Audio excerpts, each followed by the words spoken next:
Okay. So, a few days ago, it was posted in the Runners Discord that there was a reload code in this game that, if put in, would reset like Sly to his initial position. It would respawn all coins in the world, and it also resets guards to their initial positions. In the hub world, it does not reset things like this car. If I was to hit this car and then do the reload code, the card would still be there. It would still be broken. So it doesn't reset things like that. However, in levels, it does.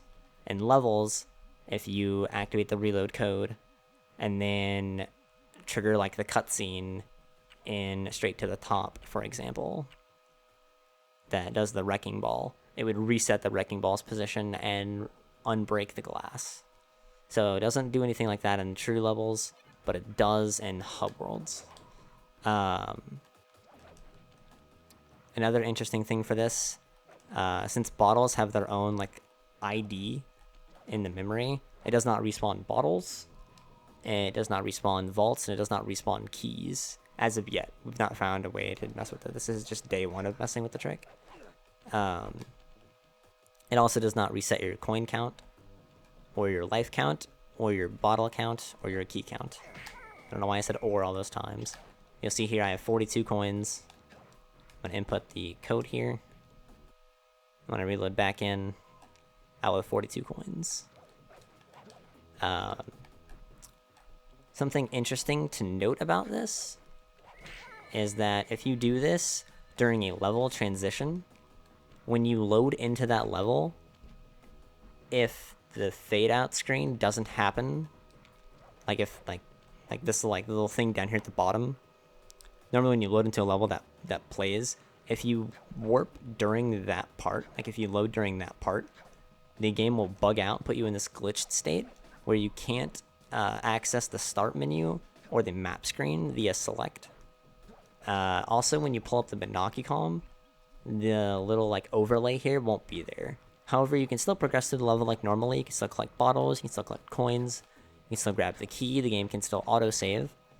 You can also trigger cutscenes, like Benaki column cutscenes. They just play with no overlay. It's really kind of weird, but it's pretty cool to see cutscenes from different angles.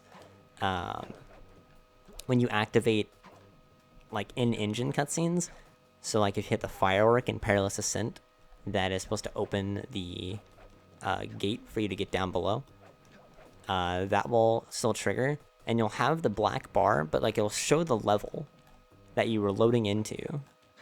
So like it'll say Perilous Ascent at the bottom and show that there's like no key been collected and no vault. And then when like you collect the key, when it plays the key animation, it'll actually show that pop-up again with Perilous Ascent, but it'll say the key has been collected this time. It's really cool, really unique, and interesting. Not useful as of right now, but it is cool to note that. Another thing with that, though, is if you are in that glitched state, you cannot leave the level. Entering the hideout or any load zone will cause the game to essentially soft lock, where there's nothing that you can do other than reload code out of it, which doesn't do anything. Like I said, it doesn't reset things in the world, so you're just kind of fucked, for lack of a better term. The only way to get out of that hard lock is to reset the game. And on top of that, you also can't die to like reset the effects. If you die, you just kind of watch Sly die and then nothing happens. So those are two interesting things to note. Now, this doesn't mean to say that it is not completely useless, because it's not completely useless. Since these introductory boss cutscenes are rendered in-engine within the game, if you put the reload code in while the cutscene is active, it puts you to the default spawn point of the boss fight, thus skipping the cutscene without the need to reset the game. I don't feel like I need to state how huge that is in and of itself. But I will just say that on BC PS3 alone, this could save 50 seconds, 45 seconds. I don't remember how fast the reset is per boss reset.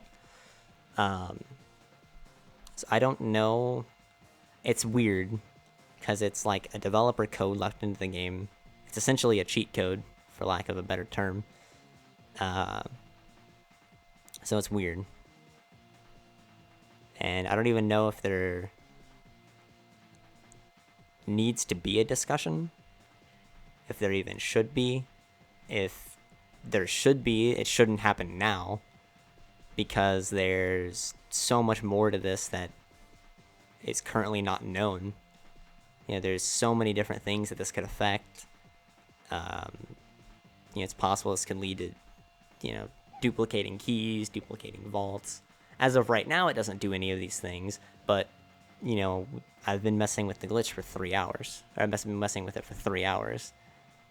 And that's just me, More people get their eyes on this, more people mess around with it. They try it in different ways than I can think of.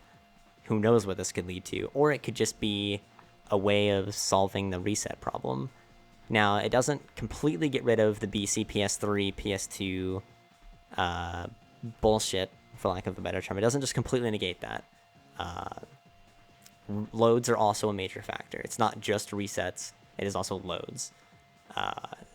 It would bring the time differential down in 80% about 20 seconds, 25 seconds, something like that, between BC, PS3 and a Slim. And then obviously, fat PS3 or fat PS2, the loads would still be kind of shitty, but you'd actually be able to reset on more than just one boss fight. So there's discussion to be had on both sides. There's reason to allow it in that we already reset the bosses, and there's really no other use for it as it stands. But then there's also the argument of it's a developer code left in on accident that we only knew about, or we only learned about a few days ago. We already have a solution for these things. Why does it matter? Where's the line drawn here? How do you deal with this? You have to figure that out. If you do allow it, do you allow it on the main things? Do you split it? What does that do? There's so much that goes into this and so much thought that has to be broken down with this that, I don't know. I'm just realistically making this video to kind of explain what it does and I guess just open the discussion up. See what people think. But it's very interesting, to say the least. And I think that there's a lot of potential that it could lead to. Like I said, we're 3 hours in. There's a lot still to be discovered, a lot still to be tested. You never know what happens. So, like I said, I'll leave it at that.